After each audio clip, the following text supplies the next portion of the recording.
Hello, everyone. How are you? Hey guys. Hey, Shawn, that's a cool Cheers. shirt. Hey, thanks for stopping by and hanging out with us for Cocktails and Vinyl. Hello. I'm Adam, and this is Shawn right here. Yeah, 80s Blown Away guy is an 80s cultural icon. Yeah, I just noticed it before yeah. Absolutely. Shawn, what is shaking tonight? Happy Wednesday. Yeah. Halfway through the week. Hey, there you go. All right. Now I think you found your background. All right. I would love to have a set of speakers like that. I think they're just Heck so yeah. cool. No, halfway through the week, got some good records in lately, so life's all right. Can't complain. Oh, good. I don't like complainers. Yeah, no, right? Like my dad used to always say, complaining without offering solutions is actually called whining. Oh boy. Yeah. There's other things to talk about other than whining. For real. That's for sure. Yeah. Yeah. What'd you play today? I played a bunch of stuff. I got a copy of Straight No Chaser, and I played that about 5 times. Whenever somebody would come in, I would lower the arm. And so yeah, that was really cool. Yeah. Straight No Chaser. That's a great record. That's I feel like that's one of the more underrated Monk Columbia albums. But it's a great one. Today I was actually I actually spent most of my listening time quality controlling a couple of mixtapes that I had made for some of my Instagram followers, just to make sure that they sounded decent. So, while I was working or while I was driving, I'd hook the Walkman up to the car stereo. And I was listening to mixtapes that I had made just to make sure they sounded good. Oh, were they jazz mixtapes? No, these were mainly more modern stuff, like, last 15 years or so. Yeah. Well, that's cool. Yeah. So very cool. Yeah, it's been fun. It's making mixtapes is one of those things that I kind of forgot how much fun it was. I used to make them all the time when I was a kid, but it's one of those things too that I feel like a mixtape is sort of the, when you compare it to like making a Spotify playlist or something like that, it's sort of like the difference between a handwritten letter and like and an email, right? It's easy to just sit and point and click a bunch of crap together in a playlist, but to actually stand there and take the time to record it all and think about transitions and check your levels, make sure you're not going, that you're not bleeding over and all that kind of, like, it takes a little bit of time. And so I think mixtapes are a little more personal than playlists and stuff. So, and some of my Instagram followers seem to really enjoy them, so it's fun. Very cool. I love it when I find mixtapes. Yeah, I like listening to them and imagine that they were made for me. Yeah, and sometimes when you find those, you just throw them on. And you're like, huh. I wonder what the mindset of the person was when they made this. What was it that they were going for, or where were they at in their head? Where were they at in their life? That kind of thing. It's neat. Yeah. And of course, there were a lot of mixtapes that were made for people you had an affection toward. Certainly, most definitely. Yeah. I made my fair share of mixtapes for girls when I was in middle school and even into high school. So sure. Is this song too forward? Is this song? No, I should go something that's not as forward. Yeah, absolutely. Yeah. Oh yeah. You got some records to show tonight? Oh sure. Yeah, man, I've always got records. Oh, all right. There we go. Thanks for showing them. So, I'm going to start with some new arrivals in the rock realm that just some cool stuff. This I stumbled on, and I have never heard of this, never seen it, but it's actually really good. It's Wendy O. Williams and Lemmy. It's a 7-inch that came out only in Europe, but yeah, it was actually really pretty good. It's exactly what you would expect from the two of them. So it's awesome. This is really good. I like it. I've seen that image before. Do you know Mark? Yeah. Do you follow Mark on Instagram? I think he's up in Pittsburgh. I don't. Oh God. Yeah, I don't know offhand. I might. There's some people that you follow on Instagram that you're like, hey, cool to follow these guys. And there's some people that you follow and you're like, I want every notification to come to me because they have such interesting that.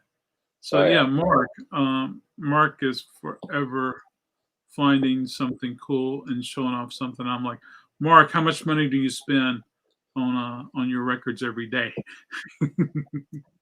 So, I mentioned during your record sale when we were talking about hair metal, one of my favorite hair metal bands of all time is Rat. And, I have all of Rat's Atlantic years, the 80s and early 90s. I have all of that on vinyl. This was the last one I needed because this is the hardest one to find an original copy of. But finally got an original U.S. vinyl copy of Detonator from 1990. This is the one that's got Shame, Shame, Shame and Loving You Is a Dirty Job. Good stuff. I adore Rat. I always have. They're absolutely one of my top favorite hair metal bands. Speaking of hair metal, one band that I sort of rediscovered recently and was actually really amazed to see what excellent musicians and songwriters they were, and just like, how have I not paid enough mind to this band over the years, was Cinderella. And, Cinderella only put out 4 albums between 1986 and 1994. And then they continued to tour for another 20 years after that. And then they played their last show in 2014. And, of course, the guitarist Jeff LaBar, he died recently. And so, I think any hopes of a Cinderella reunion was kind of dashed with that. But for the longest time, the only Cinderella album I had on vinyl was the first one, Night Songs. And this one is generally pretty by the book hair metal. The big hit on this, I think, was probably Nobody's Fool. But this is awesome. And it is a great debut. And then, they went and so, like I said, for the longest time, this was the only one I had on vinyl. And so I started looking around trying to find the other 3. So, their discography's 4 studio albums. They can't be, it's not like it takes much to collect them other than, a little bit of cash. But so their second album, they sort of went more into the realm of like hard blues rock. And And this album, their second one, Long Cold Winter from 1988, this one has Don't Know What You Got Till It's Gone, which is probably the song that Cinderella is most remembered for.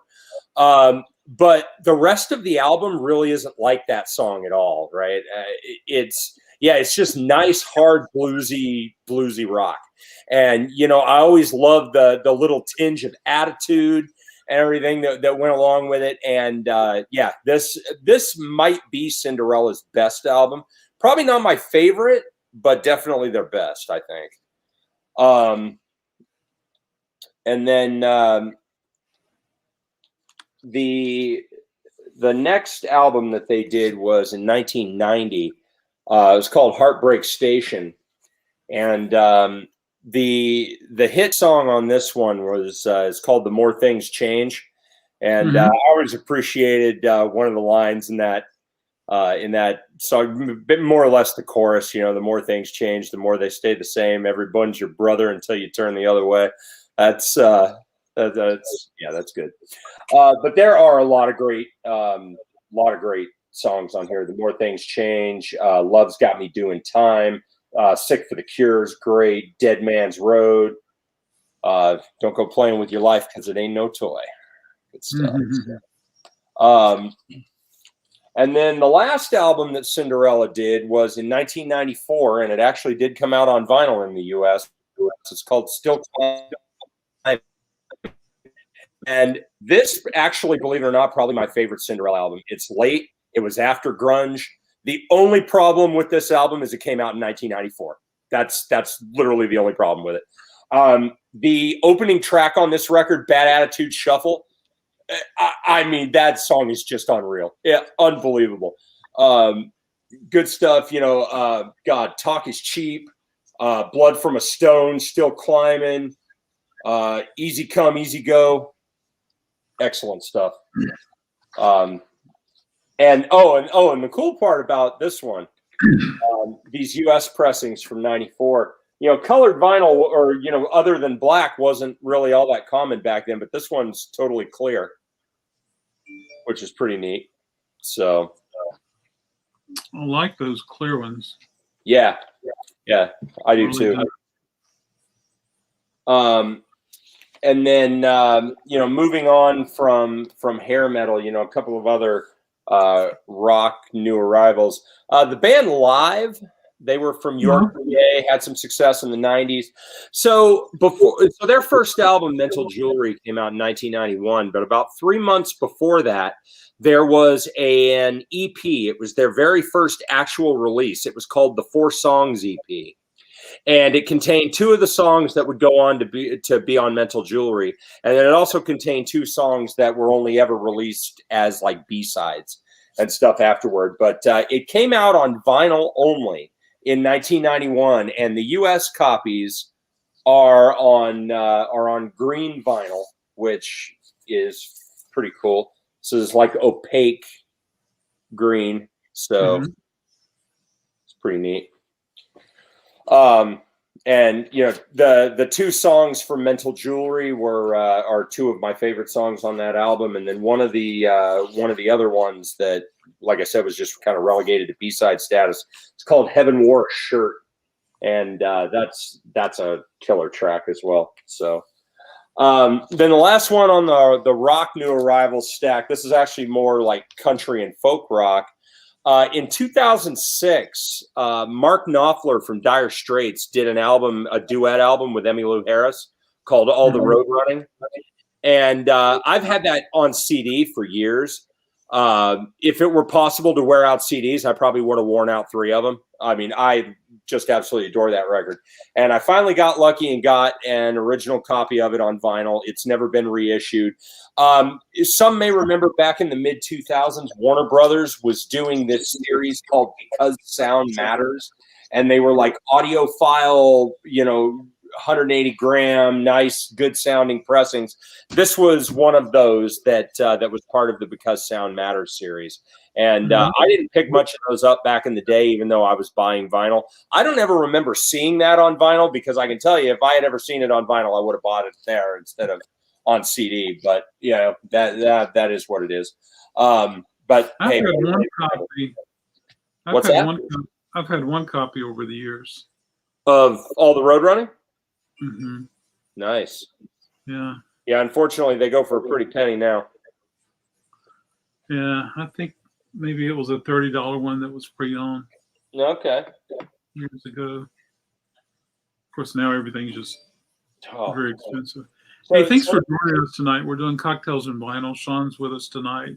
Yeah. And we're just talking records. He's showing a bunch of cool stuff that he's picked up recently.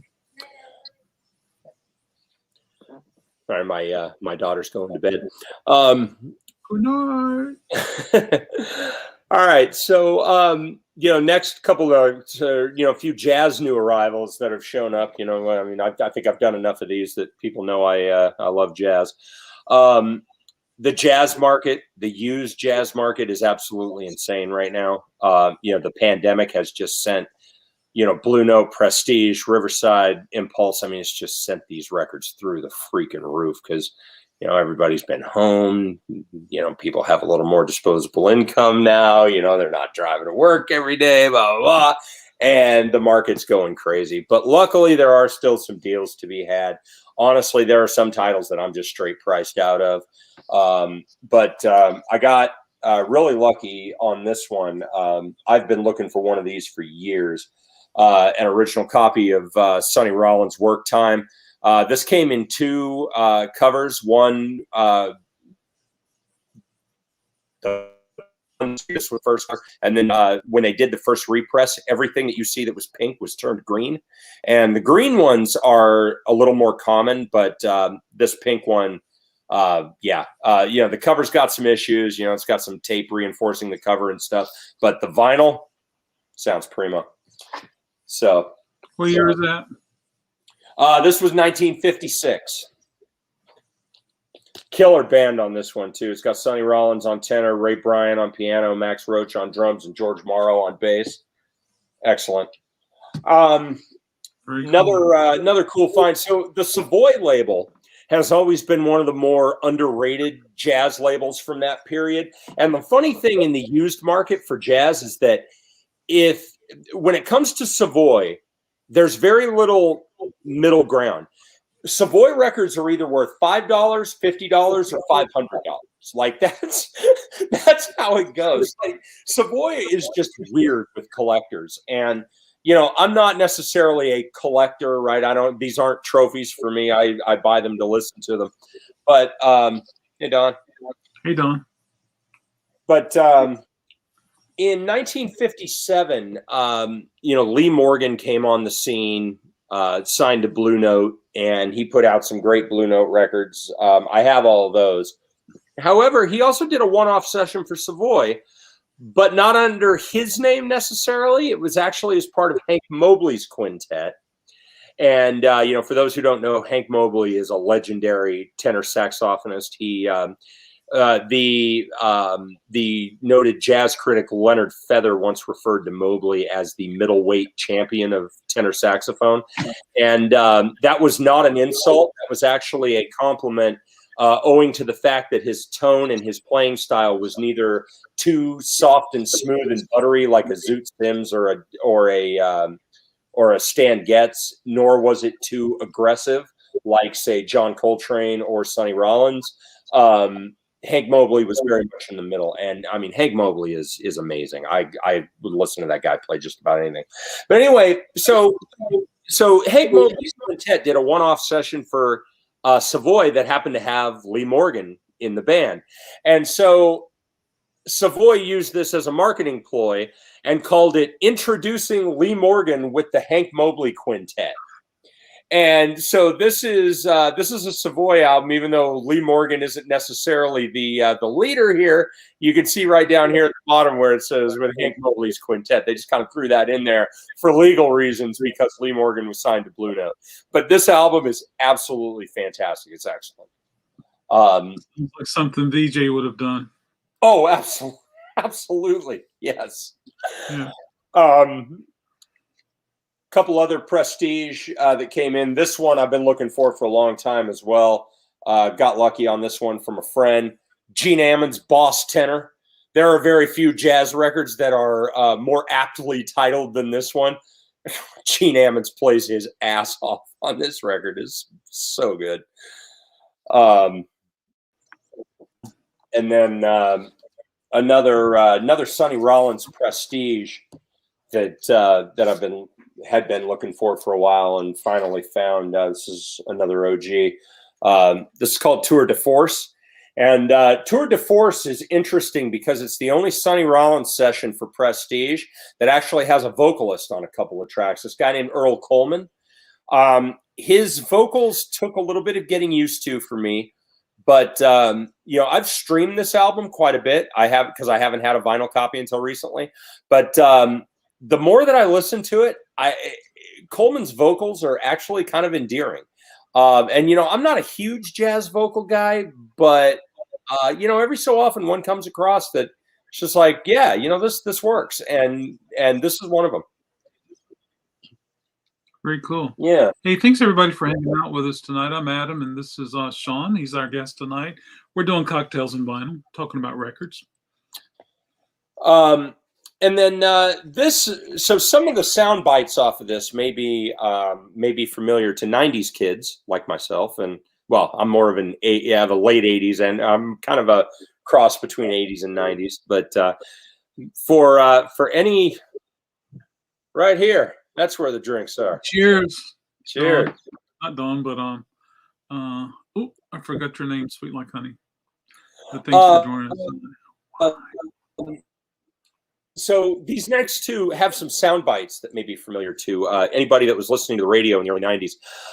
There was a band that was signed to Blue Note in the 90s that had a huge hit all over pop radio. It was the band was called Us Three, and they did a song called Cantaloupe Flip Fantasia. And that song was all, you know it. Okay. So so that piano line, the da da da da da da, that was actually sampled from Herbie Hancock's album Imperial Isles, specifically the song Cantaloupe Island, as was the trumpet line, the da da da da da. That was sampled as well. That was Freddie Hubbard's trumpet on Cantaloupe Island too. But at the very beginning of that song, if you've ever listened to the album, at the very beginning of that song, and the radio always cut this out, it was part of the radio edit. They sampled these next two records that I'm going to show. Because the song starts with an announcer going, "Ladies and gentlemen, as you know, we have something special down here at Birdland this evening. A recording for Blue Note Records." And that starts off these albums. Art Blakey, A Night at Birdland, Volume 1 and 2. So, it was really cool. That Us Three album is actually really awesome. Yeah. It is. And, it was funny because the story with that was that Bruce Lundvall, who was the head of Blue Note at that time, heard that record, and they had sampled, a whole bunch of Blue Note albums, and he invited him in and signed him and was like, "Here, take the entire Blue Note catalog, sample whatever you want. Let's make an entire album of Blue Note samples." And that's exactly what they did, and it turned out fantastic. So I had that Us Three CD. Oh yeah, in college. Nice. I was in college when it came out, and everywhere you went, you heard that song. Mm-hmm. And so many programs, or especially shows at the station, was playing the song, which was awesome. Oh, yep. Hello, Laurie. Thanks for joining us. Did I get the name right? Laurie. And I was like, well, cool. And then one day, I popped on a Herbie Hancock record many years later here, and I was like, whoa. Yeah, and that would have been Imperial Isles. And then one day, I popped on Art Blakey, and I was like, whoa. And so, it all came together. This is the Herbie Hancock record where the meat and potatoes of that song, Flip Fantasia, was recorded. It's called Imperial Isles. And it is a beautiful cover. And look at that band. So Herbie Hancock, Ron Carter, and Anthony Williams. So right there, you've got 3/5 of Miles Davis's second great quintet, along with Freddie Hubbard on trumpet. I mean, Freddie Hubbard's one of the best that ever lived. So I mean, the band on this is just amazing, and every cut on that is awesome. Okay, and then this was actually so my last two are John Coltrane. I never in a million years would have thought that I could ever own an original copy of Blue Train, which is John Coltrane's one and only album for Blue Note. Those are obscenely expensive in the used market. It was just the right place at the right time. And so managed to grab this. It's in gorgeous condition. It sounds every bit as nice as it looks. This, I was ear to ear grinning for a week when I found this.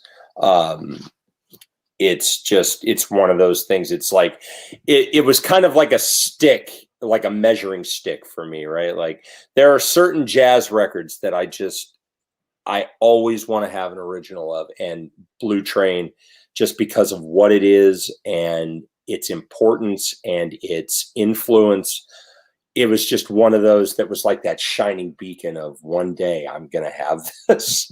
And so And then the other Coltrane is one that I managed to score from the host with the most here, Mr. Adam. This is an absolutely awesome copy of My Favorite Things, Atlantic 1361. Came out in 1961, and this is one of the best records of Coltrane's career. Man, look at that lamination. Boy, ain't that pretty.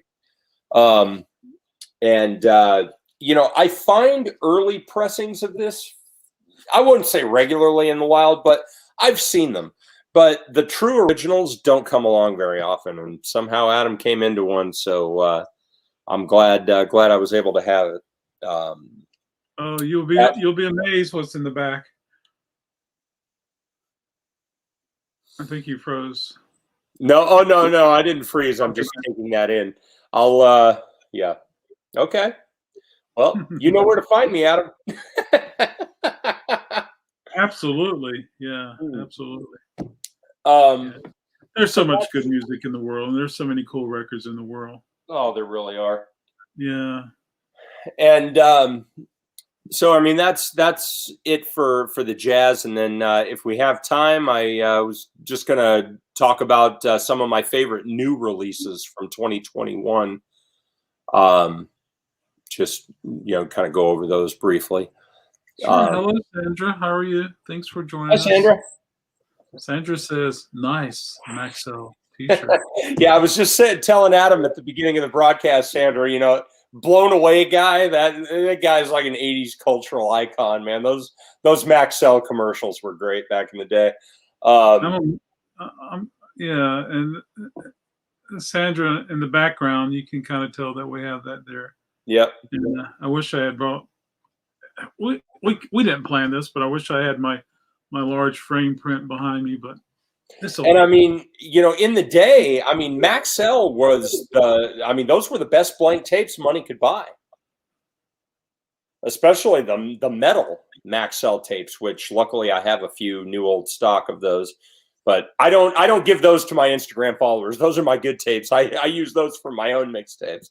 You know, even the mixtapes that I got boxes and boxes of. I mean, there's some that are Maxell. And before the pandemic, I would make mixtapes.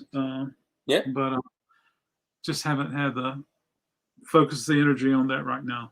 Yeah, I understand, man. Yeah. But yeah, I think. Oh, very cool, Sandra. Yeah. Yeah, I do too. Yeah, I was telling Adam, we were talking at the beginning of the show that, yeah, I still make mixtapes even to this day, sometimes for my Instagram followers. Like if I find, you know, new old stock blank tapes at yard sales and stuff for, you know, $1 or $2 a piece, I'll go and I'll buy them. And then I'll just throw a thing out on my Instagram story like, yo, who wants a mixtape? And people eat it up, man. I mean, within an hour, all of my blank tapes are claimed. So, you know, it's something I have fun doing. And, you know, mixtapes are kind of like a handwritten letter versus a playlist being like an email. You know, it's just a little more personal and yeah. You have to get you one of those double decks so you can high speed dub. Yeah, there you go. No, every mixtape I do is unique. I don't just have one set list and high speed dub. Although I do have my set deck does do high speed dubbing. You can see it behind me. It's a Tascam 202 Mark II, and it's right there next to the turntable.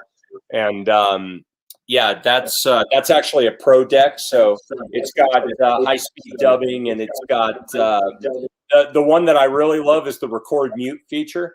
So that when a song's done, you can press record mute and it will mute the record level and record 4 seconds of blank silence for you before the next song starts. That's huge. So I definitely love some of the pro features of that deck. But anyway, going on, some of my favorite releases of 2021. The first one I'm going to show is actually a cassette because it didn't come out on vinyl. The only analog format it came out on was cassette. And that's this one. It's Maroon 5's new album, Geordie.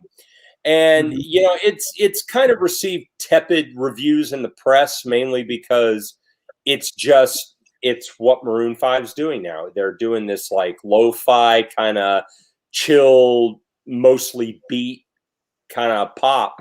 And I dig it because I love that kind of stuff. And so I'm a big fan of this record. I've really enjoyed it. For me, there's a lot of great songs on here. So I like it. It comes in this nice little blue cassette shell. And yeah, there has been absolutely no mention whatsoever of vinyl. So I don't know if a vinyl version of this is going to come out and it's maybe just, hung up in pressing plant hell because of all the pressing plant delays or what's going on. But this was the only analog format. Physical formats came out on CD and cassette. That's it. So another one I've been spinning quite a bit is the debut album from Mammoth WVH. This is Wolfgang Van Halen's band. This debut came out this year, and it's awesome. So, I think Wolfgang Van Halen has kind of used the publicity that, excuse me, that he got from, all the interviews and things he did after his dad died, after Eddie died, he's turning it into, a little bit of popularity, and good for him. The guy's a great musician, and, if he continues to put out more stuff like this, he's going to have a lot of success. This is a killer record. Yeah. Sandra's got a question. People are loading up a YouTube channel with all sorts of things, and they said that's for people to remember them later on. I think that's a wonderful idea. I'm not sure what's going to happen with YouTube in years to come. And there's so much digital stuff now. Just don't know how archival some of the digital stuff will be. I mean, we didn't have access to 3 social media platforms for a few hours. Was it Tuesday? Monday. And so Sandra, cassettes are very archival. They are, but the problem with cassettes, as much as I have fun with cassettes and as much as I like them, the biggest problem with a cassette is that eventually every single one of them is going to be unplayable, because tape just degrades over time. It just does. It doesn't matter how good care you take care of them. It doesn't matter how you store them. Eventually, every tape is going to be unplayable, sadly. And CDRs are, I've already seen CDRs that are failing. Yep. Sandra, the first thing that came into my mind, if you really want to give your son something that is physical, that is tangible, that'll always remind him of you, write him a handwritten letter. Yeah. That is, to me, that's one of the most personal things you can do for somebody, is to just sit down and write them a note, write them a letter, tell them something, share something with them. And paper lasts a long, long, long time. And I'm sure that paper will last well beyond your son's years, probably past his children's years. So I would say, that's the first thing that popped into my head, is write him a letter. I got a phone call coming in. Hopefully it won't interrupt the stream.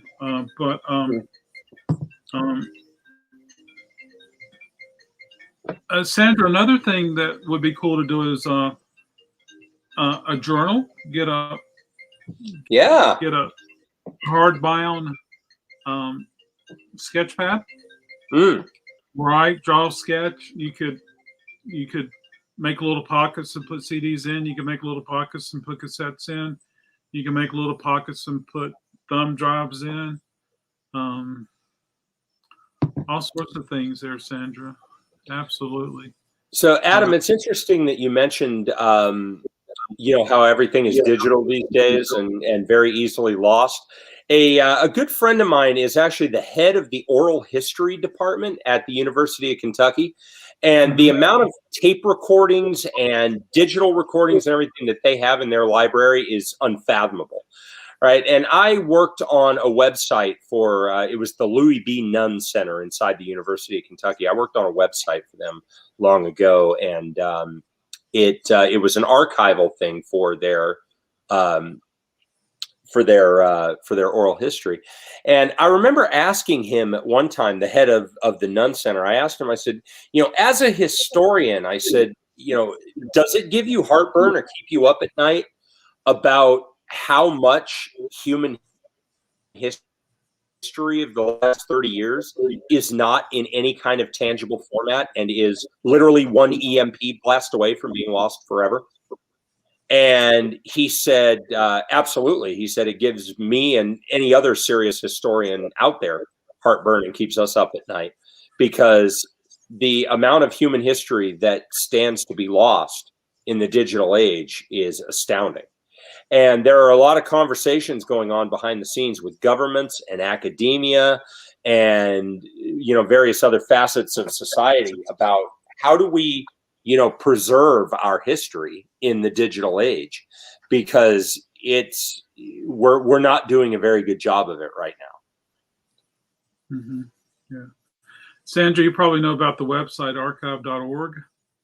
That's a good one.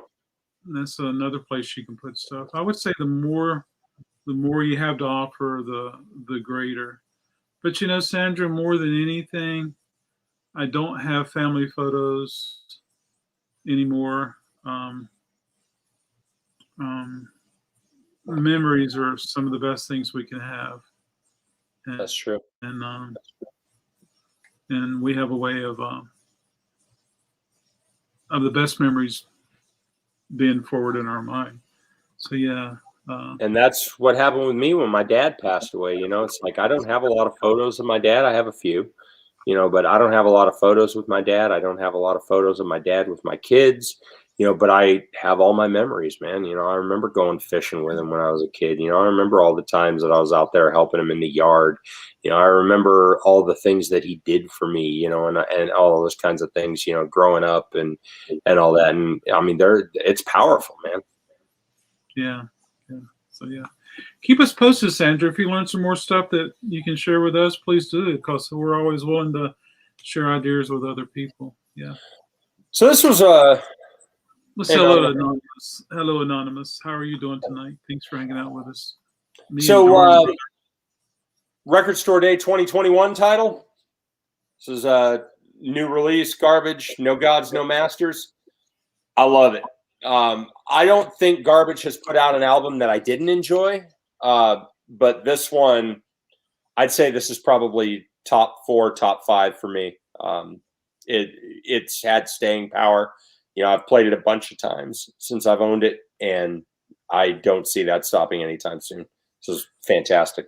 And I was really happy to find the Record Store Day version of it because it was a unique color, and it's also unique cover art. The general market version of this has a different album cover, so it was cool. Did you get the general release? Nah. No, you know me, Adam. I only keep one copy of anything. I don't have space to be having multiple copies of things. All right, this one surprised me. So this is another new release from a legacy band. This is The Offspring's new album called Let the Bad Times Roll. This is actually way better than I was expecting it to be. The first time I spun this, I was like, wow, I need to spin it again. I must have spun it 4 times that night. I mean, it's been in regular rotation ever since. I really dig this. If you like, some of the earlier Offspring albums, especially if you like, I don't know, Americana and that era, sort of late 90s, early 2000s, you probably like this. It's really good.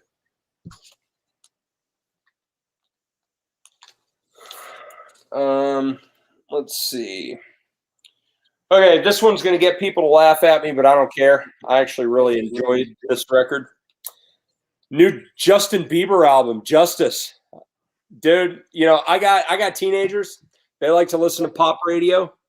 So, I still get exposure to a lot of stuff that's on pop radio, and whatever producers Justin Bieber's using, it's working for him, because I really like a lot of the songs on that record. The lyrical content is, fairly what you would expect from pop radio these days and stuff. But, the songs are there. And overall, I find it an enjoyable listen. So I'm not ashamed to have the Biebs on my shelf.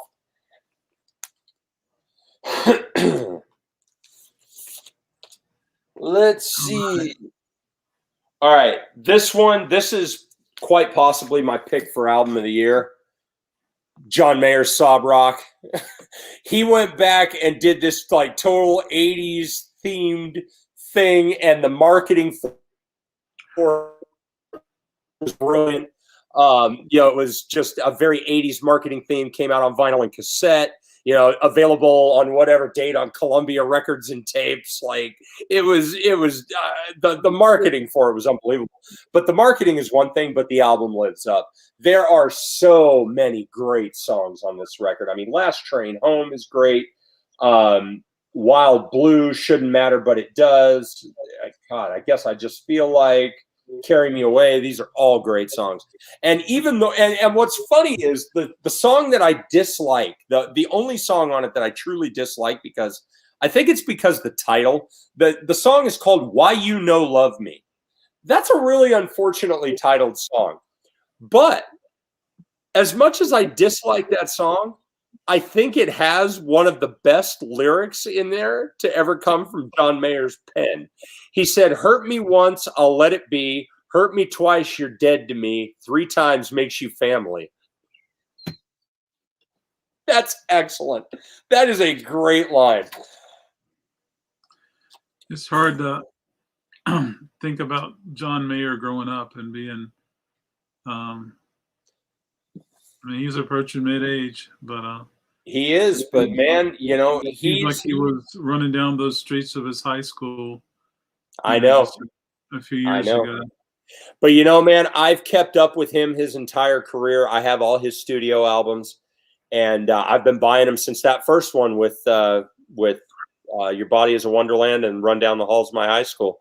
What was that? Room for Squares. Yeah, I bought that on vinyl back in 2001. It's still on the shelf, and he's been bringing the young ladies out to the Dead and Company concerts too. Do you feel that he's a good fit for Bob? And for Mickey? Bob Ware? Yeah. I think he is, because, he's not a virtuoso guitarist, but he's a good guitarist. He's a really good guitarist.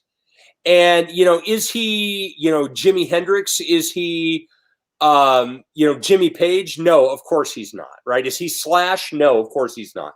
But so let me use an Iron Maiden analogy here, right?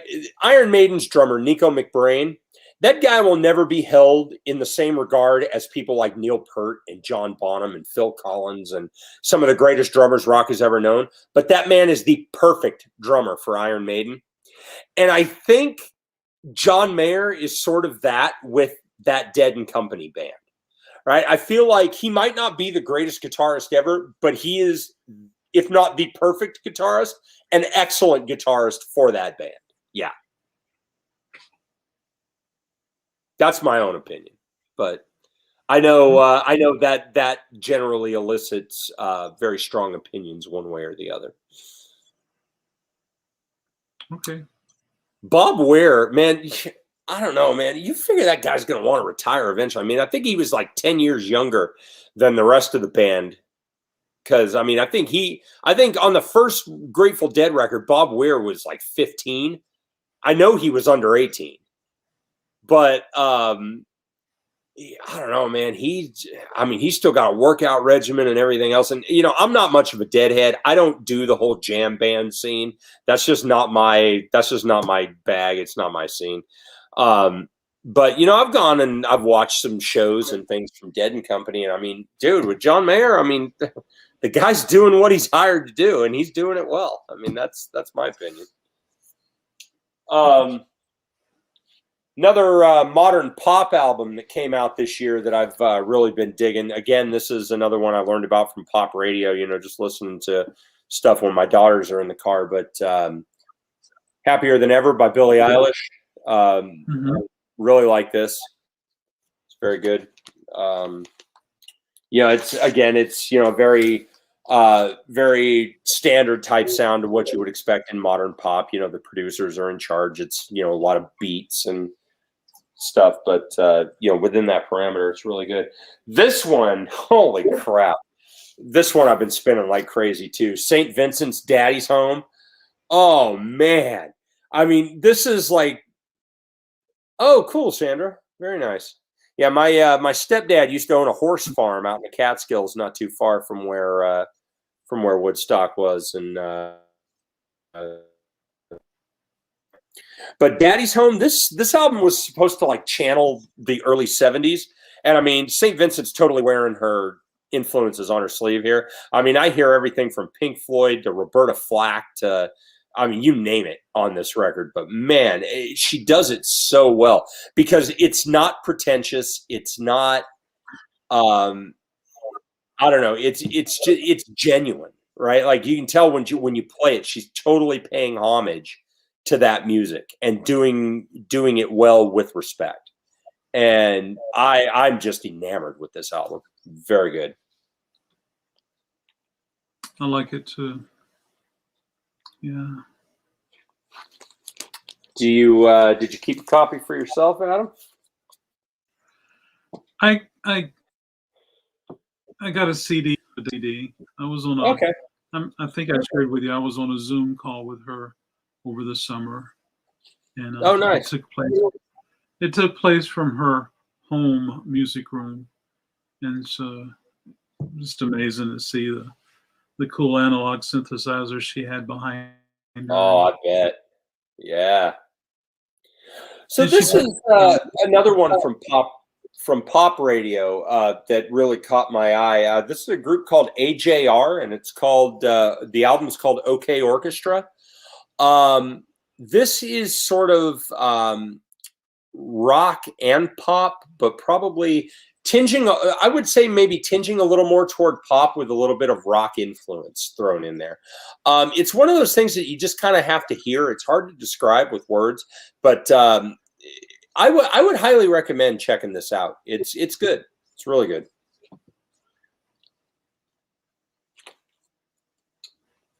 I just got a couple more here and we can wrap it up. I Am Ride or Die with the Killers. Always have been.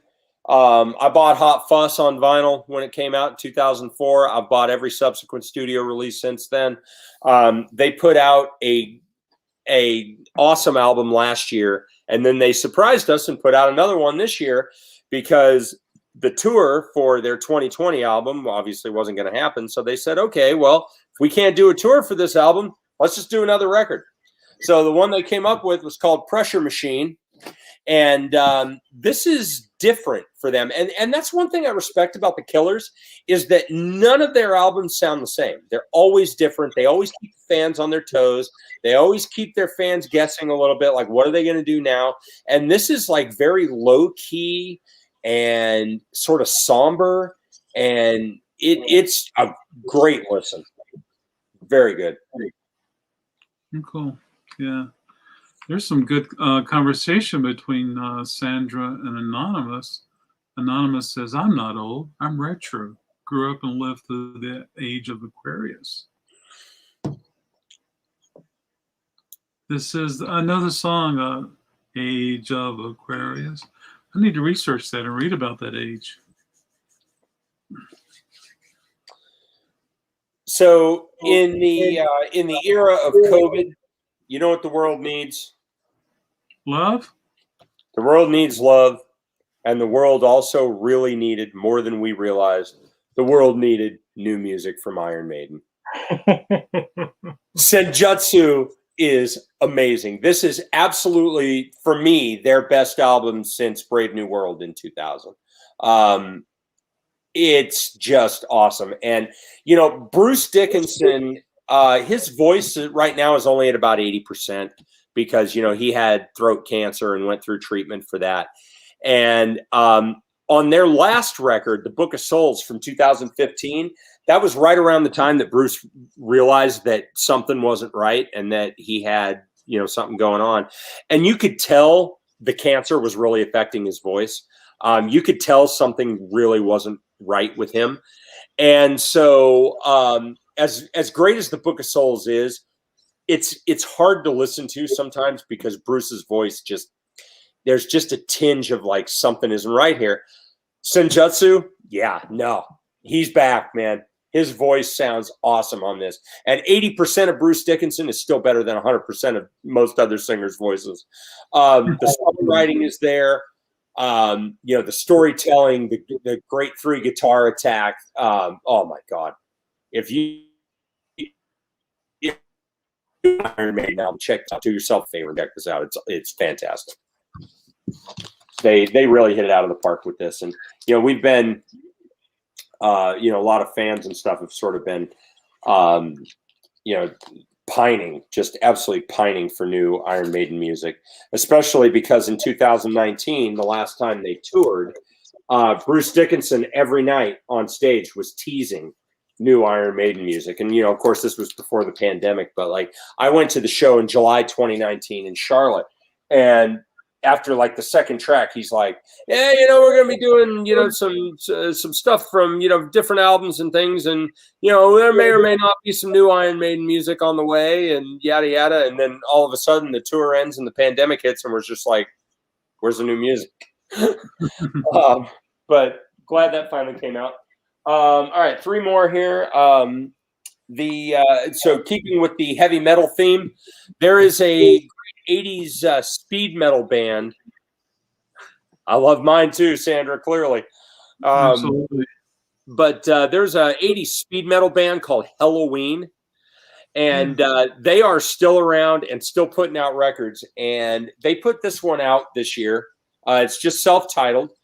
And I actually do have this on cassette and vinyl because this album was subject to vinyl pressing plant delays. And so it ended up coming out on cassette 2 months before it came out on vinyl. And I really wanted to hear it. So I bought it on cassette, but then I bought the vinyl when it came out. And it's great. It's typical Halloween type speed metal. Halloween is kind of a brand at this point. It's a lot like AC/DC. It doesn't matter what era you buy an album of theirs from, what you're going to get. When you see that logo on there, it's like opening your favorite brand of cookies. You just know what you're going to get, right? Same thing with AC/DC and various other groups. So that was good. One of my favorite pop artists of the modern era, Halsey. She just put out a new album fairly recently. It's called it's a long title. I can never remember the name of it. If I Can't Have Love, I Want Power. That's the name of this. And excellent top to bottom. If you like anything of Halsey's that you maybe heard on the radio or whatever, you'll like this. It's simple as that. What radio stations are you listening to? So there's so my daughters usually like to listen to G105 in Raleigh, and then also the Sirius XM Hits 1 channel. So between those two, that's where I hear most of my pop. Gotcha. Okay, cool. And then the last one of my favorite releases from 2021, I've spun the crap out of this since it came out a few weeks ago. This is Hayley Williams. This is a solo album from her called Flowers for Vases. Hayley Williams was the lead singer and still is, I believe, of the band Paramore. They were sort of a pop punk outfit in the late 2000s and early into the 2010s. And so this is her solo album called Flowers for Vases. And it's absolutely nothing like Paramore, right? This is like low-key piano and guitar. It's so different, and it's very somber, but there's just something extremely endearing about it. I was really surprised how much I enjoyed this. So. Very cool. Yeah. Wow. Yeah. Well, very cool. And that's it. That's all I've got. That's all I got. Yeah. Yeah. Nature's herbs are helpful for Sandra with pain.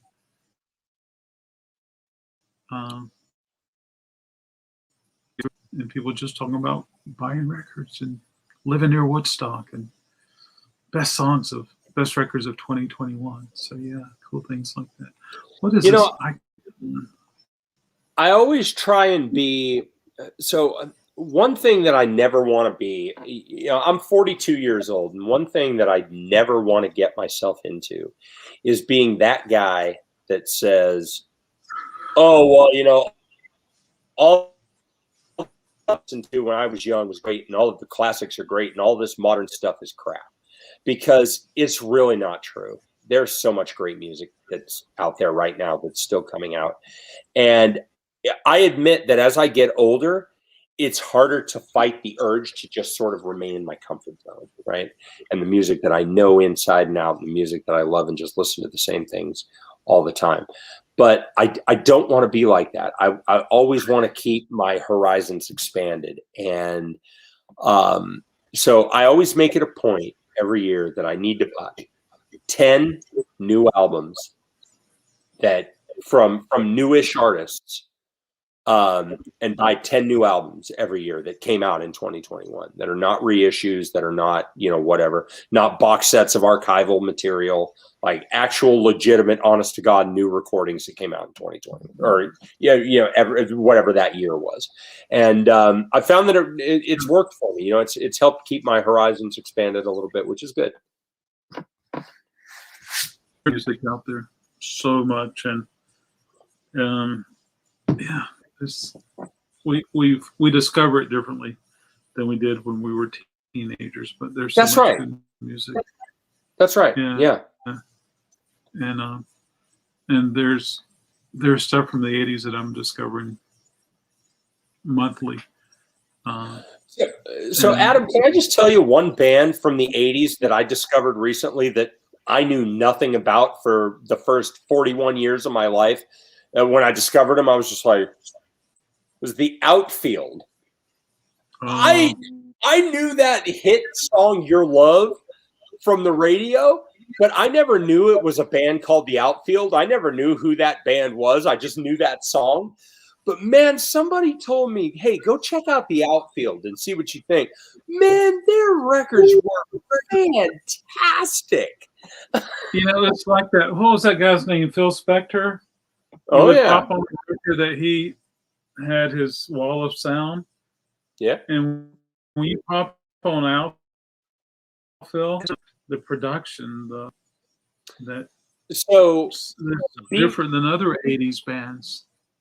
So, I mean, Phil Spector, right? I mean, he produced so many hits in the 60s, but Be My Baby by the Ronettes, right? That is Phil Spector's signature production. That song, there might not be another song on earth that sounds better through a tinny AM radio speaker than that one. Yeah. Will I ever hear that song in a tinny radio speaker ever again?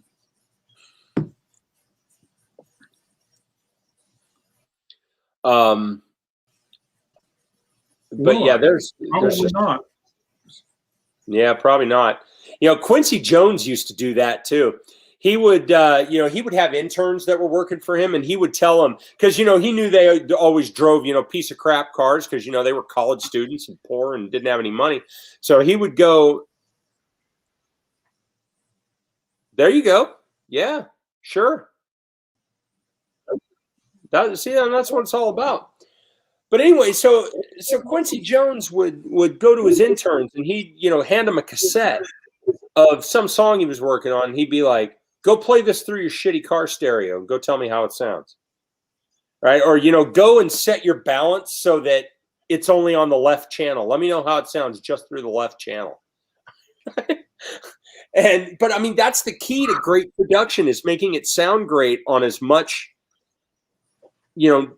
just regular bargain basement equipment as you can. Who else was great with that? Was Rudy Van Gelder. I got a Victrola, suitcase turntable, right? Not one that, one that most people would scoff at.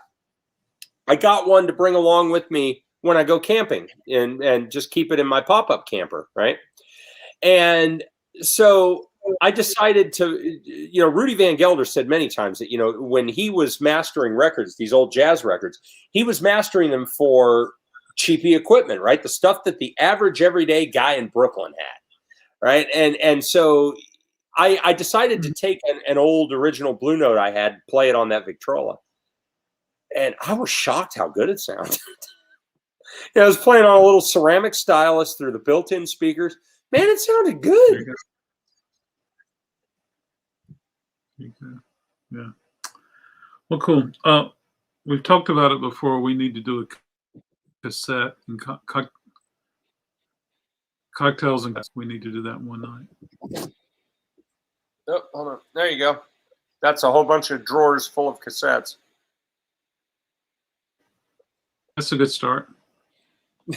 Yeah, it's a good start. Yeah. All right, Shawn. It's cool hanging out. Yeah, Adam, you still got to drive home, man. It's 11 o'clock. I know. If you guys wouldn't mind, hit the thumbs up button, the like button on the way out. It will help my algorithms and cool things like that. So, yeah. Did when you were younger, Adam, did the 11 o'clock news, right before the 11 o'clock news would come on? I don't know if they did this in Raleigh, but in Fresno, California, where I grew up, they would always have this little thing right before the 11 o'clock news, and it would say, "It's 11 o'clock. Do you know where your children are?" Did they ever do that in Raleigh? They may have. I don't know if I've seen a parody or like a rerun of that, but or if I just heard my aunts and uncle or so 11 o'clock, say it. Yeah. I don't know if I ever heard it on broadcast television. Okay. Unless it was a repeat or something. We'll have to find out on YouTube. Yeah, the 11 o'clock news on Channel 30 in Fresno. That was the ABC affiliate. And every night at 11 o'clock, right before they ran the intro for the news, it's 11 o'clock. Do you know where your children are? And me, little innocent kid growing up in rural North Carolina on a farm thinking, well, what does that mean? What do you mean you don't know where was your farm? Did you grow up in Wake County? Wake County, Johnston County. Okay, so like Eastern Wake? Yeah, okay. Absolutely. But I used to think, like, what do you mean? Do you know where your children are? I mean, like, right.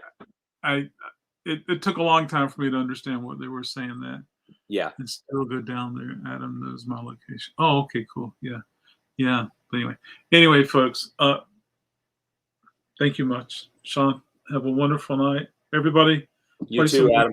Records and enjoy. Focus on the things you like, not the things you don't like, and share the things you like with other people. And it's good advice. Don't mind about a band you don't like. Who cares? Yeah. Good night, everybody. Good night.